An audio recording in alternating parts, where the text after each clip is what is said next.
ठीक है ठीक है नहीं आ रही है। ठीक है ठीक है ठीक ठीक है। जो हम बात कर रहे थे उसी पर आते हैं। तो मैं बात कर रहा था कि y बराबर एम एक्स 5x+1, ये मैंने एक समीकरण लिखा है और मैंने यहाँ पर कहा था कि x एक स्वतंत्र राशि है और y जो है एक परतंत्र राशि है। इसका अभिप्राय ये है कि x का मान बदलने से y का मान बदल जाएगा, यानी y का जो मान है वो x पर निर्भर करता है। लेकिन मैं ये कहना चाह रहा हूं कि जो y है वो स्वयं नहीं बदल सकता है। क्यों नहीं बदल सकता है स्वयं? क्योंकि y यहाँ पर है ही नहीं। एक्चुअल में जो 5x+1 है उसका नया नाम है y। जैसे मैंने आपसे भी एक प्रश्न किया था कि बच्चों मेरी आवाज आ रही है क्या, तो आशीष ने इसका उत्तर दिया कि सर आपकी आवाज कट रही है, फिर कहा कि आपकी आवाज आ रही है। मेरा प्रश्न एक्चुअल में ये था कि कोई भी एक छात्र ये बताए कि मेरी आवाज आप तक आ रही है क्या। तो आप में से जिसने भी आंसर दिया, क्या उसका नाम छात्र था? नहीं सर। उसका नाम छात्र तो नहीं था। तो फिर वो बोला क्यों भाई? उसका नाम तो आशीष था। आप में से जब मैं कहता हूं कि कोई भी छात्र मेरा एक कार्य ये कर दे कि यहां से टेबल को उठाकर वहां रख दे, मान लीजिए मैं ऐसा कहता हूं उसको, तो आप में से कोई भी उठ करके टेबल को उठाकर रख देता है, लेकिन आप में से किसी का भी नाम छात्र तो नहीं है। फिर आपने ऐसा क्यों किया? एक्चुअल में छात्र क्या है? आपको संबोधित दूसरा करने नाम है के सर। लिए लिया गया एक दूसरा नाम है। तो नाम है। ऐसे ही ये जो y है, ये y इस समीकरण का दूसरा नाम है, कोई वेरिएबल नहीं है। हम ये सोचते हैं कि y वेरिएबल है, y वेरिएबल नहीं है। अब अगर आप ध्यान से देखेंगे तो जो सारणी हमने बनाई थी, ये सारणी इस सारणी में एक x है, एक y है, दो हमारे पास थे। x का मान 0 है, y का मान हमने कहा 1 आएगा। फिर x का मान जब हमने कहा 1 रखेंगे तो y का मान 6 आएगा। तो एक्चुअल में आपने यहां y का मान नहीं निकाला है। इस समीकरण में आपने y का मान नहीं निकाला है। अब आप सोच रहे होंगे भाई y का मान ही तो निकाला है। एक्चुअल में आपने इस समीकरण में y का मान नहीं निकाला है। इस समीकरण में आपने 5x+1 का मान निकाला है। तो आपके पास में ये जो लिखी हुई सारणी है, इसमें दो चीजें, एक है x और एक है 5x+1। तो अब मुझे बताओ कि x और 5x+1 में से x तो खुद बदल सकता है, पर क्या 5x+1 खुद बदल सकता है? हम कहेंगे खुद नहीं बदल नहीं सर। सकता, इसके अंदर का x बदलेगा तो ही ये बदल सकता है। यानी हमारे लिए क्या हो गया कि ये जो x है ये तो हो गया स्वतंत्र राशि जो खुद बदल सकती है, और जो 5x+1 है ये एक ऐसी राशि हो गई है जो स्वयं से नहीं बदल सकती है। इसलिए हमने इसको क्या कहा? इसको हमने कहा परतंत्र राशि। और इसको जब हमने y नाम दिया था तो हमने कहा भाई y एक परतंत्र राशि है। ठीक है। तो जो हम ग्राफ बना रहे हैं उसमें जब हम लिखते हैं y is a function of x, इसका मतलब ये होता है कि जो y है वो x का फलन है, मतलब y x पर निर्भर करता है, या y एक ऐसा समीकरण है जो x पर निर्भर करता है, या x के बदलने से इसका मान बदल जाता है। तो जब भी आप कोई ग्राफ बनाओगे, आप ये हमेशा याद रखें कि ये ग्राफ हमेशा दो वेरिएबल्स के बीच में, कम से कम दो वेरिएबल्स के बीच में आप बनाएंगे। उन दोनों वेरिएबल्स को, एक वेरिएबल को आपको एक अक्ष पर लेना होगा और दूसरा जो वेरिएबल है उसे दूसरे अक्ष पर लेना होगा। जैसे मान लीजिए कि मैं ये ग्राफ वेग और समय के बीच में बनाता हूं, तो वेग को एक अक्ष पर लेना पड़ेगा और समय को दूसरे अक्ष पर लेना पड़ेगा। इसी प्रकार से जब मैं ये कहता हूं कि मैं त्वरण और समय के बीच में ग्राफ बना रहा हूं, तो इसका मतलब मुझे एक अक्ष पर त्वरण को लेना होगा और दूसरे अक्ष पर समय को लेना होगा। गणित में अब तक आपने देखा कि जो ग्राफ आप बनाते थे वो एक्स अक्ष और वाई अक्ष के बीच में बनाते थे, लेकिन फिजिक्स में हम देखेंगे कि जो हम ग्राफ है वो हम एक्स अक्ष और वाई अक्ष के बीच में नहीं बनाएंगे। एक्स अक्ष पर हम कोई एक राशि लेंगे जिसका कोई भी नाम हो सकता है, कोई भी राशि वो हो सकती है, और वाई अक्ष पर भी हम एक ऐसी राशि लेंगे जिसका भी कोई और नाम हो सकता है। लेकिन जब मैं एक्स और वाई के बीच में ग्राफ बनाता हूं, यानी कि एक्स अक्ष पर मैंने मान लीजिए समय लिख दिया और वाई अक्ष पर मैंने वेग लिख दिया और मैं ग्राफ बना रहा हूं, तो इसका मतलब यह हुआ कि वेग समय पर निर्भर करता है। इसका मतलब क्या है? वेग समय पर निर्भर करता है, या वेग और समय में कोई ना कोई संबंध स्थापित किया जा सकता है। मैंने आपको जैसा कि थोड़ी देर पहले बताया था, उन्हीं चीजों को हम काम में लेते हुए धीरे धीरे एक एक ग्राफ के बारे में समझेंगे। सबसे पहला हम समझेंगे स्थिति समय ग्राफ के बारे में, यानी ग्राफ ऐसा जो स्थिति और समय के मध्य बनाया जाए। हम मान लीजिए कि एक ग्राफ आप ऊपर देख रहे होंगे, ये ग्राफ बनाया हुआ है और ये ग्राफ कैसा है, एक सरल रेखा है, सीधी रेखा है। किस किस के बीच में है, स्थिति के बीच में और समय के बीच में। सबसे पहली बात कि अगर हमसे कोई पूछे कि स्थिति और समय के मध्य बनने वाले इस ग्राफ की ढाल, स्थिति और समय के मध्य बनने वाले इस ग्राफ की ढाल किस भौतिक राशि को इंगित करती है, तो स्थिति को जैसे मान लीजिए हमने आर से व्यक्त किया है, वेग वेग आर से वेग को व्यक्त करता है, बिल्कुल सही बताया आपने। जैसे स्थिति को मान लीजिए हम एक्स से व्यक्त करें और समय को टी से, तो हम कहेंगे भाई एक्स में परिवर्तन को तो लिख दो डेल एक्स और टी में परिवर्तन को लिख दो डेल टी। डेल एक्स में डेल टी का भाग दो। जब भी आपसे प्रवणता या ढाल पूछा जाए, ध्यान से सुनिएगा, जब भी किसी ग्राफ की प्रवणता, ढाल, स्लोप या झुकाव पूछा जाए तो वाई अक्ष पर लिखी हुई राशि में परिवर्तन में एक्स अक्ष में लिखी हुई राशि में परिवर्तन का भाग दे दीजिए। तो del X by del T क्या हो जाएगा, ये हो जाएगा वेग। तो हम कहेंगे भाई ये क्या कहलाएगा हमारे पास में, वेग। इसका जो ढाल है वो वेग को बताएगा। ठीक है। अब इसी प्रकार से मान लीजिए यही ग्राफ मैं एक्स और टी के बीच में नहीं बना करके यही ग्राफ मैं वी और टी के बीच में बनाता। यही ग्राफ में किसके बीच में त्वरण हो बनाता, जाता है। वी और टी के बीच में। त्वरण। तो हम कहते भाई वी में परिवर्तन डेल वी और समय में परिवर्तन डेल टी।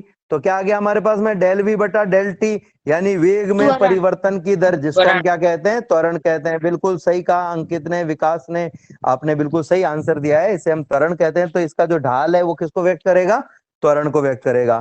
अब कभी कभी क्या होगा बच्चों, ये ग्राफ बना हुआ नहीं आएगा आपके पास में, बस इसका नाम लिखा हुआ आएगा। बस इसका क्या होगा, नाम लिखा हुआ आएगा कि वेग समय ग्राफ। तो जो पहले लिखा हुआ है समझ लो वो वाई अक्ष पर है और जो बाद में लिखा है वो एक्स अक्ष पर है। ठीक है।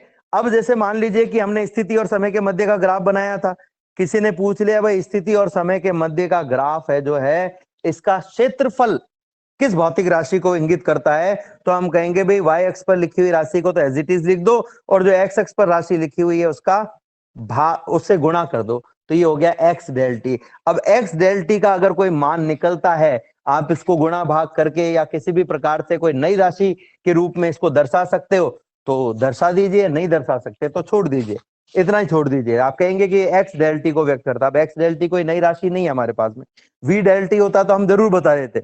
इसी तरीके से अगर मान लो हमारे पास में होता वेग समय ग्राफ, तो हम कहते भाई इसका जो क्षेत्रफल है वो वाई अक्ष पर लिखी हुई राशि वी को तो एज इट इज लिख दीजिए और एक्स अक्ष पर लिखी हुई राशि का अंतराल ले लीजिए वी डेल टी। हमें पता है वी बराबर होता है डेल एक्स बटा डेल टी और ये हो गया डेल टी।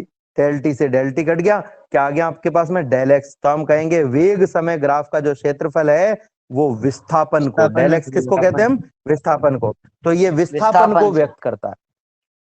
ठीक है। अब देखो हमने, आप सोच रहे होंगे भाई वी डेल टी में वी का मान तो रख दिया, लेकिन एक्स डेल टी की में एक्स का मान क्यों नहीं रखा, एक्स डेल टी में एक्स का मान क्यों नहीं रखा, क्योंकि एक्स का कोई समीकरण नहीं रखा।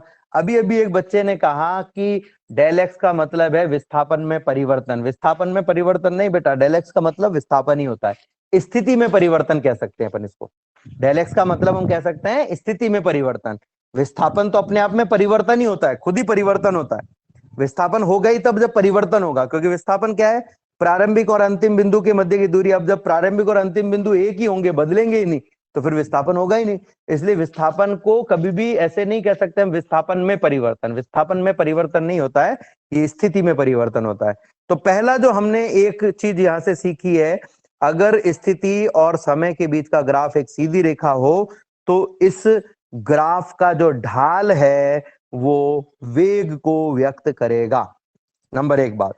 अब आपसे पूछ लिया भाई इसका ढाल कितना होगा, तो आप क्या करें, इस पर कोई भी दो बिंदु ले लीजिए। ये एक बिंदु ले लिया, ये दूसरा बिंदु ले लिया। इस एक बिंदु को यहां एक्स अक्ष पर मिलाओ। एक्स अक्ष पर मतलब जो नीचे वाला अक्ष है, जो क्षैतिज अक्ष है, जिसको हम समय अक्ष कहेंगे, उस पर मिलाओ। और इसको फिर इस एक्स लिखे हुए अक्ष पर, यानी जो जैसे आप नॉर्मली वाई अक्ष कहते हो, जैसे आप नॉर्मली वाई अक्ष कहते हो, अब ये वाई अक्ष नहीं है, ये स्थिति अक्ष है। तो इसे स्थिति अक्ष पर और समय अक्ष पर मिला दिया। स्थिति अक्ष पर मिलाया तो प्रारंभिक बिंदु को हमने x1 कह दिया और दूसरे बिंदु को x2 कह दिया। ऐसे समय अक्ष पर प्रारंभिक बिंदु को हमने t1 कह दिया और दूसरे बिंदु को t2 कह दिया। तो जो ढाल है डेल x बटा डेल टी वो क्या हो जाएगा, अंतिम माइनस प्रारंभिक बटा अंतिम माइनस प्रारंभिक। पहले स्थिति अक्ष में परिवर्तन ले लिया और फिर समय अक्ष में परिवर्तन ले लिया। एक तरीका तो ये हुआ ढाल निकालने का। दूसरा तरीका और है हमारे पास में। अब मान लो कि आपको ये दो बिंदु नहीं दिए हुए या दो बिंदुओं के मान नहीं दिए हुए, आपको सिर्फ ये दिया हुआ है कि ये जो एक्स अक्ष है इससे ये कोण बना रहा है थीटा। तो हम कहेंगे भाई इसका जो ढाल है वो हो जाएगा del X by del T बराबर टेन थीटा, बराबर टेन थीटा। यानी कि जो एक्स अक्ष से कोण बन रहा है उस कोण की स्पर्शजा, एक्स अक्ष से जो कोण बन रहा है उस कोण की स्पर्शजा इस ग्राफ के ढाल के बराबर होती है, इस ग्राफ के ढाल के बराबर होती है। अब मैं आपको एक विशेष बात बता रहा हूं, यहां पर बहुत इंपॉर्टेंट बात है। ग्राफ को देख करके और आप थीटा से क्या पता लगा सकते हैं। मान लीजिए कि आपके पास में ये एक ग्राफ है, ठीक है, मैं सिंपल ग्राफ बना रहा हूं, ये y है और ये x, ठीक है। अगर आपको ये कोण दिया हुआ है तो आप ये देखिए जो मैंने नीचे रेखा बनाई है वो कौन से अक्ष के समांतर है? एक्स अक्ष के समांतर है। तो जो रेखा एक्स अक्ष के समांतर है उसको भी एक्स अक्ष माना जा सकता है। यानी ये जो कोण थीटा है वो कौन से अक्ष से बन रहा है? एक्स अक्ष से, ठीक है। अब ध्यान दीजिएगा, अगर मैं टेन थीटा का मान निकालना चाहूं तो जिस अक्ष से ये कोण बन रहा है उसमें परिवर्तन को नीचे लिखना है और बचे हुए अक्ष में परिवर्तन को ऊपर लिखना है। तो बचा हुआ अक्ष कौन है? वाई।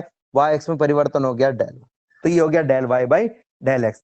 अब मान लो इसकी जगह आपको थोड़ा सा अलग दिया हुआ होता, सपोज कि आपको ये दिया हुआ होता, ये वाला कोण दिया हुआ होता थीटा, तब हम क्या कहते हैं कि भाई ये वाली जो रेखा हमने बनाई है ये वाई अक्ष के समांतर है, यानी एक प्रकार से वाई अक्ष की तरह काम करेगी। तो जो टेन थीटा है उसका मान क्या हो जाएगा? जिससे ग्राफ बन रहा है, ये जो थीटा बिल्कुल सही बताया, डेल वाई को हम नीचे लिखेंगे अब और डेल एक्स को ऊपर लिखेंगे। यानी जिस अक्ष से ये कोण बन रहा है उस अक्ष को हम हमेशा, उस अक्ष में परिवर्तन को हम हमेशा नीचे लिखेंगे और जिससे कोण नहीं बन रहा है उसको हम हमेशा ऊपर लिखेंगे। तो हमने एक चीज यहां पर देखी है स्थिति समय ग्राफ में कि कैसे हम ढाल निकालेंगे। हमने ये भी देखा कि स्थिति समय ग्राफ का जो ढाल है वो किस भौतिक राशि को व्यक्त करता है। अब एक और इंपॉर्टेंट बात कि जब भी दो अक्षों के मध्य जो ग्राफ हो एक सीधी रेखा प्राप्त हो, एकदम सीधी रेखा प्राप्त हो और ये किसी भी अक्ष से 90 डिग्री का कोण नहीं बनाए, तो इसका मतलब समझ लीजिए कि इस अक्ष पर लिखी हुई राशि का मान बदलने पर इस अक्ष की राशि में परिवर्तन होता है और ये परिवर्तन हमेशा एक समान होता है। ये परिवर्तन हमेशा कैसा होता है? एक समान होता है। और इसका मतलब ये भी है, इसका मतलब ये भी है कि इस ग्राफ का जो ढाल है वो कांस्टेंट है, यानी कि del X upon del T, यानी स्थिति में परिवर्तन का जो मान है वो अचर है, नहीं बदलने वाला है। जब भी ये सीधी रेखा आएगा तो हम कहेंगे इसका ढाल अचर आएगा। इसका मतलब यह है कि इस अक्ष पर लिखी हुई राशि का मान बदलने से y अक्ष पर लिखी हुई राशि का मान बदलेगा तो सही, पर हमेशा एक जैसा बदलेगा, यानी एक जैसा परिवर्तन होगा, ठीक है। अब मान लीजिए इसकी जगह ग्राफ ऐसा बनाया हुआ है, ये स्थिति अक्ष है और ये है समय अक्ष, ठीक है, और ग्राफ बना दिया स्थिति अक्ष के लंबवत। तो जिस भी अक्ष के लंबवत बना हुआ हो समझ लो उस अक्ष में लिखी हुई राशि का मान नहीं बदलेगा दूसरे अक्ष की राशि के मान में परिवर्तन करने से। तो दूसरा अक्ष कौन है? समय अक्ष। तो हम क्या कहेंगे? समय का मान बदलने से स्थिति नहीं बदलेगी। हम क्या कहेंगे भाई? समय का मान बदलने से स्थिति नहीं बदलेगी। और जब स्थिति नहीं बदलती किसी भी चीज की तो आप उस चीज को क्या कहेंगे? अगर मान लो मैं एक ही जगह पर रहूं, वेरी गुड, बिल्कुल सही कहा आपने, बिल्कुल। तो हम क्या कहेंगे? विराम अवस्था को व्यक्त करता है। ये जो ग्राफ है किसको व्यक्त करता है? विराम अवस्था को व्यक्त करता है, ठीक है। अब एक और चीज, मान लो कि इसकी जगह ग्राफ ऐसा होता, ऐसा होता, ठीक है ना, ये लंबवत रेखा है और ये समय है, ये है स्थिति, ठीक है, ये है स्थिति। तो हम क्या कहेंगे भाई, स्थिति के बदलने से समय नहीं बदलेगा। क्या ऐसा संभव है? क्या ऐसा संभव है कि यस किसी सर, कण की यस स्थिति सर, बदल संभव जाए है, और समय का मान नहीं बदले? संभव है? संभव है किसने सर, बताया नहीं ये है, अभी? नहीं है, ये संभव है किसने कहा था भाई? मैं संभव है उससे सर। बात करना चाहूंगा, कमलेश जाट। कैसे संभव है बेटा, बताना। अगर मेरी स्थिति बदल जाए, मैं पहले ए पॉइंट पे था, अब ए पॉइंट से हट करके और मैं बी पॉइंट पे चला गया, तो क्या समय नहीं संभव है बदलेगा? सर, ये संभव है। ये संभव नहीं। तो हम क्या कहेंगे कि ये वाला जो ग्राफ है ये संभव नहीं है, नहीं है, असंभव ग्राफ है। यानी आपने ग्राफ को देखकर ही पहचान लिया कि भाई ये संभव है कि नहीं संभव है। ठीक है, तो हमने दो चीजें पता लगा ली। एक चीज तो हमने क्या पता लगा ली कि अगर ग्राफ स्थिति अक्ष के लंबवत है तो इसका मतलब विराम अवस्था में, और समय अक्ष के लंबवत आ रहा है तो इसका मतलब ग्राफ ही संभव नहीं हो, ग्राफ ही गलत है। एक और चीज कि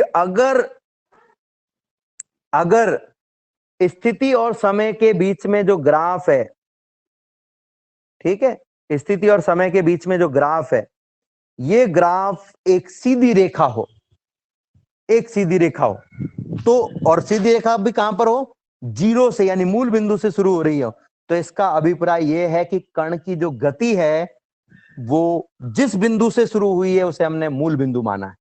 नंबर एक बात। दूसरी बात कि मैंने कहा था कि जब सीधी रेखा आए तो y अक्ष की राशि में परिवर्तन और x अक्ष में की राशि में परिवर्तन का अनुपात, यानी कि इस ग्राफ का ढाल, तो स्थिति समय ग्राफ का ढाल क्या कहलाता है? वेग। हमने अभी वेग। थोड़ी देर पहले पता लगाया था। तो वेग का मान क्या होगा? कांस्टेंट होगा, यानी अचर होगा। और जब कोई चीज का मान एक कांस्टेंट होता है तो हम कहते हैं ये एक समान मान वाली गति को प्रदर्शित कर रहा है। तो वेग का मान एक समान है तो हम क्या, एक वेग का मान कांस्टेंट है तो हम क्या कहेंगे? ये एक समान वेग को बता रहा है। ठीक है, अगर यही ग्राफ मान लीजिए ऐसा हो कि इस प्रकार से ग्राफ बनाया हुआ है, सीधी रेखा नहीं है, थोड़ी सी घूमी हुई रेखा, ध्यान से सुनना, ये ग्राफ जिस अक्ष के तरफ ज्यादा झुका हुआ हो, समझ लेना कि उस अक्ष का मान ज्यादा बदलने पर दूसरे अक्ष का मान थोड़ा बदलेगा। इसका मतलब यह हुआ कि अगर मैं इसे समय कहूं और इसे स्थिति कहूं, तो देखो हम क्या कहेंगे, केवल इतनी से भाग के लिए मैं क्या कहूंगा कि समय का मान अधिक बदलने पर भी स्थिति में बहुत थोड़ा परिवर्तन होगा। लेकिन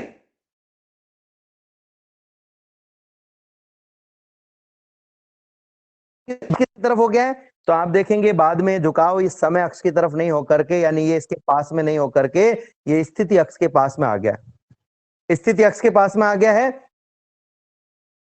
ये स्थिति अक्ष के पास में आ गया है। इसका मतलब हम कहेंगे अब समय में थोड़ा परिवर्तन करने पर भी स्थिति में अत्यधिक परिवर्तन हो जाएगा। यानी ये प्रारंभ में धीमी गति से गति कर रहा है और बाद में बहुत तेजी से गति कर रहा है। या हम ये भी कह सकते हैं कि इसका जो वेग है वो लगातार बढ़ रहा है, पहले धीमे गति कर रहा है और बाद में तेज गति कर रहा है, का मतलब वेग बढ़ रहा है। और अगर ग्राफ इसकी जगह थोड़ा सा इसका उलट ग्राफ हो, तो उलट ग्राफ हो, ऐसा ग्राफ हो, तो इसका मतलब क्या है कि प्रारंभ में तेजी से गति कर रहा था, कम समय में ज्यादा दूरी तय कर रहा था और बाद में वेग कम हो गया, यानी ये घटते हुए वेग के साथ गति कर रहा है। इससे पहले वाला ग्राफ बढ़ते हुए वेग के लिए बता रहा था और ये घटते हुए वेग के लिए बता रहा है। तो जब वेग घटेगा, ध्यान से सुनिएगा मेरी बात को, जब भी वेग का मान तेजी से बढ़ता है तो समझ लीजिए त्वरण धनात्मक होगा। त्वरण कैसा होगा? धनात्मक होगा। धनात्मक त्वरण का मतलब ही यही है कि समय के सापेक्ष वेग बढ़ रहा है, और अगर त्वरण ऋणात्मक है तो इसका मतलब समय के सापेक्ष वेग घट रहा है। तो अब मुझे आंसर घट रहा है। दीजिएगा मेरे प्रश्न का आंसर दीजिएगा कि मान लीजिए ग्राफ बना हुआ है और इस ग्राफ का मतलब हमने क्या बताया था कि समय के हिसाब से वेग घट रहा है। स्थिति और समय के बीच में एक ग्राफ बनाया था मैंने, तो ये क्या बताता है कि जो वेग है वो घट रहा है, वेग जीरो नहीं हुआ है, घट रहा है। और जब वेग घट रहा है तो इसका मतलब त्वरण कैसा होगा?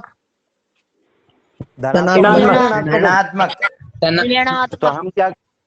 तो हम क्या कहेंगे, ये जो ग्राफ है वो वेग में कमी को भी बताता है और ऋणात्मक त्वरण को भी बताता है। तो दो चीजें हमें यहां से पता चल गई है एक तो वेग में कमी को ये प्रदर्शित कर रहा है और दूसरा ये ऋणात्मकता को ऋणात्मक त्वरण को भी व्यक्त कर रहा है। इसके साथ साथ कुछ और ग्राफ भी हम देख सकते हैं। अगर मान लीजिए कि कोई कण ऐसा है जो प्रारंभ में जिस बिंदु पर था, ठीक है, वो मूल बिंदु से दूर था और बाद में वो मूल बिंदु की ओर आ रहा है। जैसे मान लीजिए कि आप किसी भी चीज को अपने हिसाब से आंक रहे हो और आप बिंदु ए पर खड़े हुए हो और कोई वस्तु बी पर है, वो बी से गति करती हुई ए की ओर आ रही है, तो आपके हिसाब से उसकी दूरी क्या होगी? घटेगी। अब अगर आपने अपने आप को मूल बिंदु मान लिया है तो हम क्या कहेंगे? कण पहले कुछ दूरी पर था, बाद में उसकी दूरी कम हुई, थोड़ी और कम हुई, थोड़ी और कम हुई और अंत में 0 हो गई। ऐसी स्थिति में ग्राफ को कुछ इस प्रकार से बनाया जाता है कि समय के सापेक्ष जो स्थिति है उसका मान ऋणात्मक रूप से चेंज हो रहा है। ऋणात्मक रूप से चेंज होने का मतलब है विस्थापन के मान में समय के सापेक्ष कमी आ रही है।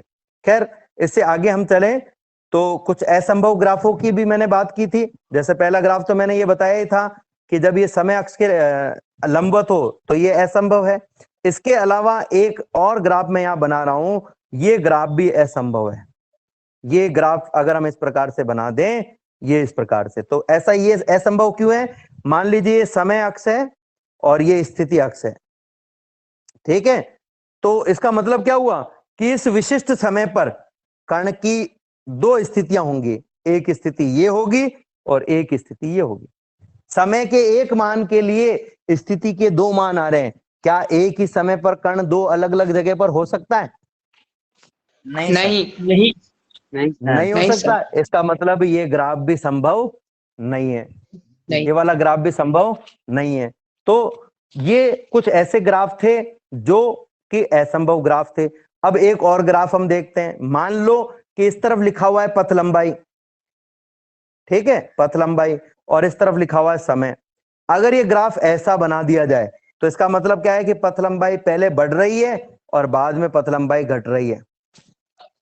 क्या पथ लंबाई कभी भी घट सकती है? नहीं नहीं सर। सर कभी पथ नहीं लंबाई सर। नहीं घट सकती क्योंकि पथ नहीं, लंबाई नहीं, कभी नहीं, भी नहीं। ऋणात्मक, क्योंकि पथ लंबाई कभी भी ऋणात्मक नहीं होती है। तो हम कहेंगे ये ग्राफ भी असंभव है। पथ लंबाई कभी भी ऋणात्मक नहीं होती, इसलिए कभी भी घटेगी नहीं। तो ये कुछ ग्राफ ऐसे भी थे जो असंभव ग्राफ को व्यक्त करते थे। ये तो थे स्थिति और समय के बीच में ग्राफ। और अगर हम यही ग्राफ वेग और समय के बीच में बनाना चाहें तो जो बात हमने स्थिति और समय ग्राफ में वेग के लिए कही थी, अब वो हम वेग और समय ग्राफ के में त्वरण के लिए कहेंगे। त्वरण। जैसे जैसे अगर मान लीजिए ग्राफ ऐसा है, मान लीजिए ग्राफ ऐसा है कि दोनों के बीच में एक सीधी रेखा आ रही है, इस तरफ वेग है और इस तरफ समय है, तो हम क्या कहेंगे कि अगर ये एक सीधी रेखा है जो दोनों अक्षों के लंबवत नहीं है तो समय का मान बदलने पर वेग का मान बदलेगा। नंबर एक बात, इस ग्राफ से हमें क्या पता चल रहा है? समय का मान बदलने पर वेग का मान बदलेगा, पहली बात। दूसरी बात, हर समय एक जैसा बदलेगा, यानी वेग में जो परिवर्तन होगा समय के सापेक्ष वो हर समय एक जैसा परिवर्तन होगा, अलग अलग परिवर्तन नहीं होगा। इसका मतलब ये हुआ कि वेग में परिवर्तन और समय में परिवर्तन का जो अनुपात है वो क्या होगा? अचर एक होगा। समान। और वेग में परिवर्तन और समय में परिवर्तन का अनुपात जैसे हम क्या कहते हैं? त्वरण कहते हैं। तो त्वरण अचर, अचर यानी एक समान होगा, तो ये एक समान त्वरण को व्यक्त करेगा। ठीक है, ये हमने जो स्थिति वाले ग्राफ में सीखा था वही वेग वाले ग्राफ में हम सीख रहे हैं। ठीक है, अब देखो अगर यही ग्राफ ऐसा नहीं होकर के ऐसा होता तो हम क्या कहते हैं कि समय के बदलने से वेग नहीं बदलेगा। जिस अक्ष के लंबवत है वो राशि नहीं बदलेगी, यानी समय के बदलने से वेग नहीं बदलेगा। जब किसी कण का वेग नहीं बदलता है तो क्या उसमें त्वरण उत्पन्न होगा? त्वरण का मतलब होता है वेग में परिवर्तन की दर। अगर वेग बदले ही नहीं तो क्या त्वरण उत्पन्न हो सकता है? नहीं सर नहीं होगा सर। तो इसका मतलब क्या होगा? इस वाले ग्राफ में हम क्या कहेंगे? त्वरण का मान 0 है। और देखो दूसरे तरीके से भी हम समझ सकते हैं, त्वरण ए बराबर क्या होता है? वेग में परिवर्तन बटा समय में परिवर्तन। ऊपर देखो डेल वी, वेग में परिवर्तन का मान कितना है? जीरो, और समय में परिवर्तन कुछ भी हो सकता है, तो 0/Δt बराबर 0 आ गया। तो ये जो ग्राफ है वो यस सर। शून्य त्वरण के ग्राफ को व्यक्त करता है। ठीक है, इसी प्रकार से जैसे हमने एक ग्राफ ये देखा था, स्थिति और समय के मध्य जो ग्राफ था, उसमें हमने ये वाला ग्राफ देखा था। तब मैंने कहा था कि इन दोनों के अनुपात में वृद्धि हो रही है, यानी कि वेग में वृद्धि हो रही है। अब अगर मैं यहां स्थिति को हटा दूं और स्थिति की जगह वेग कर दूं, तो वेग समय ग्राफ का जो अनुपात होता है, ढाल होता है, जिसे हम क्या कहते हैं, त्वरण कहते हैं। तो हम क्या कहेंगे, त्वरण में वृद्धि हो रही है, त्वरण में वृद्धि हो रही है, यानी वेग प्रारंभ में तो धीमी गति से बढ़ रहा था और बाद में तेज गति से बढ़ रहा है। और अगर यही ग्राफ इस प्रकार से आ जाए तो हम क्या कहेंगे, त्वरण में कमी आ रही है, कमी हो रही है। अगर इस प्रकार से आया तो त्वरण में वृद्धि हो रही है, और इस प्रकार से आया तो त्वरण में कमी आ रही है। ठीक है, या इसका उल्टा हम कहें तो अगर ये इस प्रकार से ग्राफ है तो हम कहेंगे पहले वेग धीमे बढ़ रहा था और बाद में तेजी से बढ़ रहा है। और अगर ये दूसरा वाला ग्राफ है, यानी ये वाला ग्राफ है, तो हम कहेंगे पहले वेग तेजी से बढ़ रहा था और बाद में धीमे हो गया। इसका मतलब कि पहले त्वरण का मान तेजी से बढ़ा और बाद में कम होने लगा। तो त्वरण का जो मान है वो भी हम यहां से बता सकते हैं। इसी के साथ में अगर हम कुछ एक और ग्राफ देखें, जैसे कि हमने अभी देखे थे कि प्रारंभ में मान लीजिए पिंड बहुत तेजी से गति करे और गति करते करते करते उसका वेग धीरे धीरे धीरे धीरे कम होकर के जीरो हो जाए। पहले बहुत तेज गति कर रहा है और फिर धीरे धीरे धीरे धीरे धीरे धीरे जीरो हो गया वेग। तो ऐसे स्थिति में जो ग्राफ है वो कुछ इस प्रकार से आएगा कि पहले ज्यादा था, प्रारंभ में जाता था और बाद में जीरो हो गया। ठीक है, इसके अलावा एक असंभव ग्राफ की बात जो हम पहले ही कर चुके हैं कि ये समय अक्ष के लंबवत नहीं होना चाहिए। अब जो बहुत खास बात बता रहा हूं मैं आपको, ध्यान से सुनना। मान लीजिए आपने एक ग्राफ बनाया, ठीक है, और ये ग्राफ कुछ ऐसा बनाया, तो आपके पास में दो पॉइंट आए, एक पॉइंट और ये दूसरा पॉइंट, ये पॉइंट ए और ये पॉइंट बी। मान लीजिए कि ये एक्स अक्ष जो है ये समय अक्ष है और ये वेग अक्ष है। ध्यान से सुनना मेरी बात। वो पॉइंट जो समय अक्ष पर होगा उसके लिए वेग अक्ष का मान 0 होगा, यानी इस बी पॉइंट के लिए वेग का मान 0 होगा। और वो पॉइंट जो वेग अक्ष पर है उसके लिए समय अक्ष का मान 0 होगा। यानी किसी एक अक्ष पर जो बिंदु हम बनाते हैं उसके लिए दूसरे अक्षों का मान 0 होता है, उसके लिए दूसरे अक्षों का मान 0 होता है। अब जैसे मान लो आपको किसी ने कह दिया कि बिंदु ए के लिए x निर्देशांक का मान 3 है और y निर्देशांक का मान 0 है। x निर्देशांक का मान 3 है और y निर्देशांक का मान 0 है। तो हम क्या कहेंगे कि ये x निर्देशांक का मान तो आपके पास में कुछ ना कुछ है, लेकिन y का मान 0 है। जिस अक्ष का मान 0 हो, बिंदु उसके अलावा जो अक्ष होता है उस पर उपस्थित होता है, यानी अशून्य निर्देशांक वाले अक्ष पर उपस्थित होगा। यानी ये ए बिंदु कहां पर होगा, एक्स अक्ष पर, एक्स अक्ष पर 3 पर। और अगर इसी की जगह ये हो जाता, मान लो ऐसे कि ए बिंदु हो जाता 0 3, तो हम कहते हैं ये बिंदु कहां पर होगा, अशून्य मान किसका है, वाई अक्ष का, वाई अक्ष पर। तो ये वाई अक्ष पर है। ठीक है, और अगर मान लो दोनों का ही मान शून्य नहीं हो, अशून्य हो, तब हम कहेंगे ये बिंदु ना तो एक्स अक्ष पर होगा ना वाई अक्ष पर होगा, दोनों के बीच में कहीं पर होगा। ठीक है, अब जैसे देखो एक्स अक्ष का मान प्लस में और वाई अक्ष का मान प्लस में, तो इसका मतलब ये बिंदु प्लस एक्स और प्लस वाई अक्ष के बीच में कहीं पर होगा। मान लो इसकी जगह इसके निर्देशांक कैसे होते, सपोज ये ए बिंदु है, इस ए बिंदु का निर्देशांक है -3 और +3 या +4, कुछ भी मान लो, कोई फर्क नहीं पड़ता उससे। तो हम क्या कहेंगे कि ये बिंदु कहां पर होगा, x का मान तो माइनस में है और y का मान प्लस में है, यानी -x और +y अक्ष के बीच में। तो ये तो हो गया -x अक्ष और ये हो गया +y, तो इसके बीच में यहां पर कहीं पर ये बिंदु होगा। ठीक है, तो इस प्रकार से हम निर्देशांकों से बिंदु की स्थिति भी पता लगा सकते हैं